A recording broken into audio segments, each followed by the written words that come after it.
मुझे बदचलन होने का पहला सबक मेरी चचेरी बहन निक्की ने दिया। मुफ्त राशन पाने के लिए वह दुकानदार को खुश करती थी।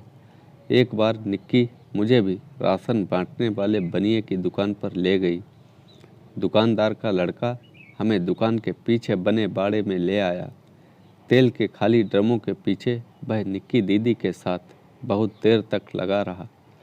मैं दूसरी तरफ मुंह करके इस तरह खड़ी हो गई कि उन्हें एकांत मिल जाए और साथ ही दूसरी तरफ से किसी के आने की निगरानी कर सकूं। कुछ देर तक दीदी के सिसकने की आवाज़ आई और फिर वे अपनी जीन्स और टॉप ठीक करते हुए बाहर आई। इस घटना ने मुझे सबक दिया था कि जब दीदी मुफ्त राशन के बदले यह सब करती हैं तो पैसों के लिए इसे करने में क्या बुराई है। मुझे भी अपने समाज की शरीफ औरतों की तरह नाक पर रुमाल बांधकर और हाथ में दस्ताने पहनकर किसी मॉल, रेलवे स्टेशन या बस अड्डे का शौचालय साफ ना करना पड़े। इस बात से डरकर मैंने भी निक्की दीदी के बताए रास्ते पर चलने का फैसला कर लिया था। मैं खूबसूरत और थोड़ी पढ़ी लिखी थी। अनेक मर्द मुझे अपनी बाहों में लेने के लिए बेताब थे। उस समय मेरे यौवन पर सावन की बहार थी। नए नए खिले हुए उभार पुरानी नाप के कपड़ों को फाड़कर बाहर निकलने के लिए बेताब थे। रोज़ रोज़ मर्दों की छेड़खानी का विरोध करने से अच्छा था कि समझौता कर लिया जाए। मेरे बनाए हुए कई दोस्त अमीर और सभ्य घरों के थे जिनकी निगाह मेरे बदन पर रहती थी।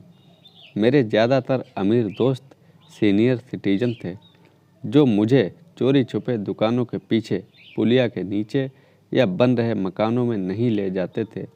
मेरे अमीर दोस्त तो मुझे उन महंगे होटलों में लेकर गए जिनमें इसके पहले मेरे समाज की कोई लड़की इनके टॉयलेट साफ करने भी ना गई होगी। मैं निक्की दीदी की तरह सिर्फ राशन के लिए अपना शोषण नहीं करा रही थी और इसी वजह से समाज ने मुझे बदचलन करार दिया था, जबकि निक्की दीदी एक बेचारी थी। कुछ भी हो, लेकिन मैं अपनी ज़िंदगी से संतुष्ट थी। 25 साल की उम्र में जब मैंने अपने कमाए हुए पैसों से स्मार्टफोन और एक स्कूटर खरीद लिया, तब समाज के ठेकेदारों को यह सहन नहीं हुआ। उन्होंने मुझे आवारा और बदचलन साबित करते हुए मेरा घर से निकलना दूभर कर दिया। परिवार पर दबाव बनाकर मेरी शादी करा दी। मेरा पति राकेश एक प्राइवेट कंपनी में ट्रक ड्राइवर था। सुहाग रात के बाद कुछ ही दिन वह मेरे साथ जोर कर सका।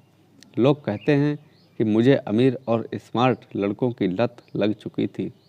मैं ही बदचलन थी, जबकि असलियत यह थी कि मुझ जैसी खूबसूरत बीवी पाकर मेरा पति राकेश बौरा गया था।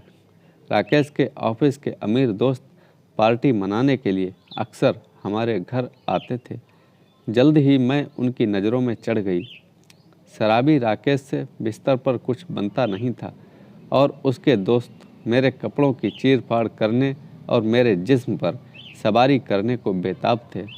एक दिन जब राकेश ने मुझे घर खर्च के पैसे देने में आनाकानी शुरू कर दी तो मेरा सब्र जवाब दे गया। मैंने राकेश के दोस्तों से समझौता कर लिया।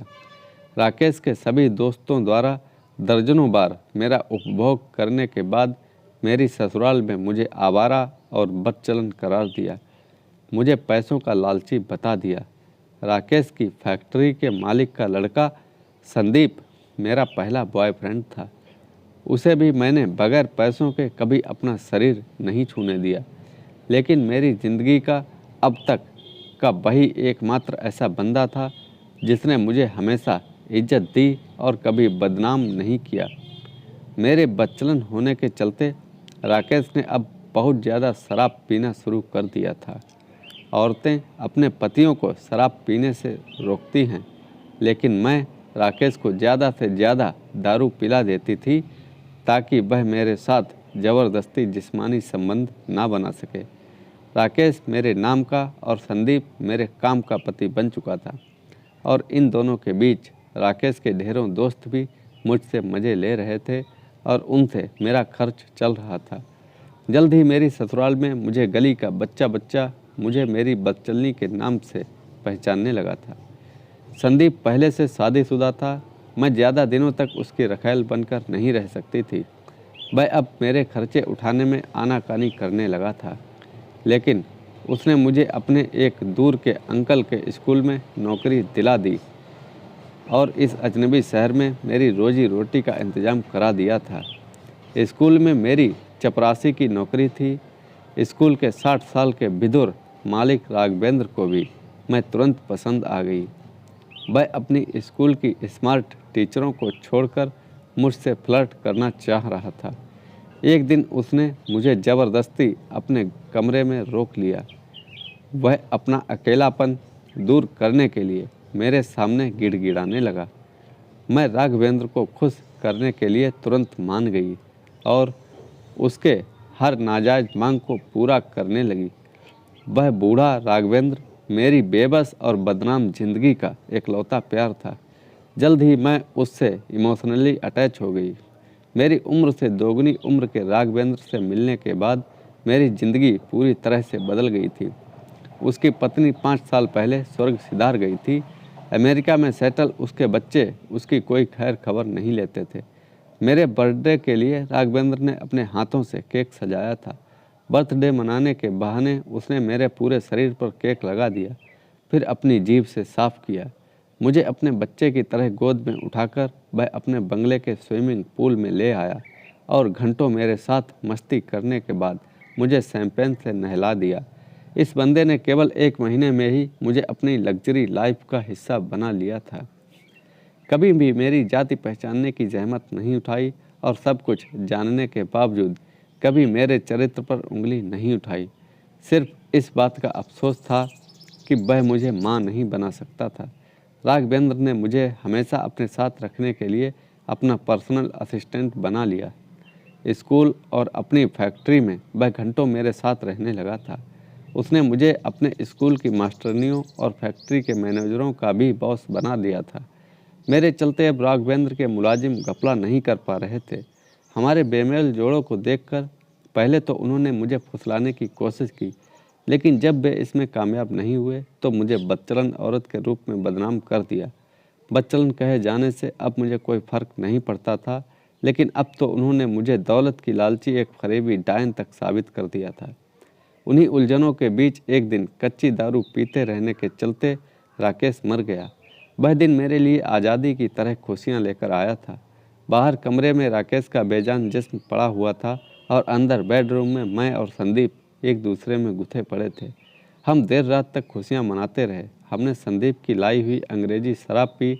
उसने मुझे अधनंगा करके ज़मीन पर बिठा दिया, फिर मेरे गले में अपनी बेल्ट फंसाकर मेरे साथ संबंध बनाने लगा। उस रात मैंने संदीप के साथ दिल खोल कर प्यार किया। मैंने उसे सुरक्षा कवच भी नहीं लगाने दिया। आज़ाद होने की खुशी में मैं बार बार उस पर चढ़ जाती थी। संदीप की याद को बच्चे के रूप में अपनी कोख में लेकर हमने अपने अलग अलग रास्तों पर जाने और एक दूसरे को हमेशा के लिए भूल जाने का वादा किया। मैं ऑटो रिक्शा पकड़कर राघवेंद्र की बताई जगह पर पहुंच गई। उसने मेरा इंतज़ाम करने के अलावा अपना काम और नाम इज्जत दिलाने का वादा किया। मेरी कोख में बच्चा होने की खबर मेरे लिए खुशियों की सौगात लेकर आई थी। मैं राघवेंद्र को यह यकीन दिलाने में कामयाब हो गई कि यह उसका बच्चा है और उसने जल्द ही मेरे साथ कोर्ट मैरिज कर ली। मैं आज भी एक अमीर घर की इज्जतदार औरत बनना चाहती थी, लेकिन राघवेंद्र के स्कूल और फैक्ट्री के मुलाजिम मेरी बेवफाई और बदचलनी को साबित करने में लगे हुए थे। राघवेंद्र की बीवी बनने के बाद उसके परिवार में भूचाल आ गया था। अभी तक राघवेंद्र की खोज खबर न रखने वाले भतीजे, लड़के और भाई आने लगे। मेरी कुंडली खंगाल ली गई। पहले उन्होंने मुझे राघवेंद्र से बेवफाई करने को मजबूर किया, लेकिन जब वे इसमें नाकाम हुए तो एक बार फिर मुझे बदचलन साबित करना शुरू कर दिया। राघवेंद्र को भी मेरे बदचलन होने का यकीन हो गया। अब वह मुझे घर से निकालने और ठुकराने को तैयार था, पर मैंने कच्ची गोलियां नहीं खेली थी। मेरे पास सबूत है कि उसने मेरा रेप किया है। ये कार्ड खेलते ही सब आरोप हवा हो जाएंगे। तो दोस्तों, कैसी लगी ये कहानी? लाइक करें, कमेंट में बताएं और चैनल को सब्सक्राइब करना ना भूलें। धन्यवाद।